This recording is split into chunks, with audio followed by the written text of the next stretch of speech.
This week's Torah portion concludes the book of Genesis. The portion is VaYechi and describes both the death of our patriarch Jacob and his son Joseph. Before Jacob dies, the first thing he does is blesses his grandchildren, Joseph's two boys, Ephraim and Manasseh. And it is that blessing that becomes the basis for the blessing that parents traditionally bless their boys every Friday night at the Shabbat dinner table. We bless our daughters with invoking the names of Sarah, Rebecca, Rachel, and Leah, but we bless our sons with invoking Ephraim and Manasseh, and which for the rabbis, their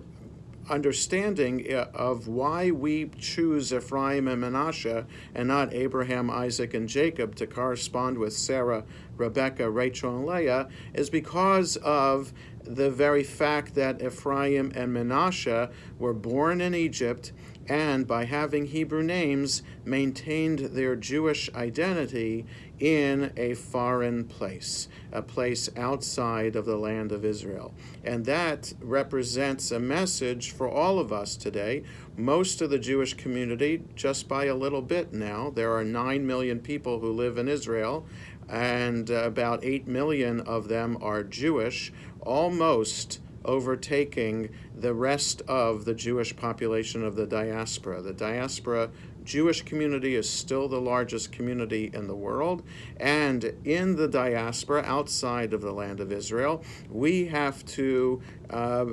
exert tremendous effort in order to maintain our Jewish identity, especially now in the face of this rise of anti-Semitism here in America and in Europe and around the world. Yesterday, Sunday, January 5th, I participated in the Solidarity Rally titled No Hate, No Fear in New York City to show support for our brothers and sisters in the ultra-Orthodox community who mainly have been targeted in New York City in the past couple of months. Over 20,000 Jews from New York and around America, including 3 buses from the greater Washington area, participated in this rally to show,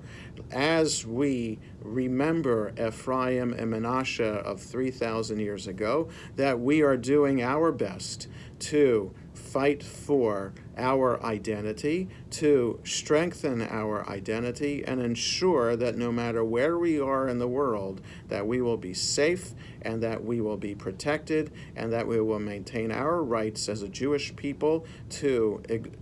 maintain our Jewish identity proudly, as well as maintaining our American identity too. Shabbat Shalom.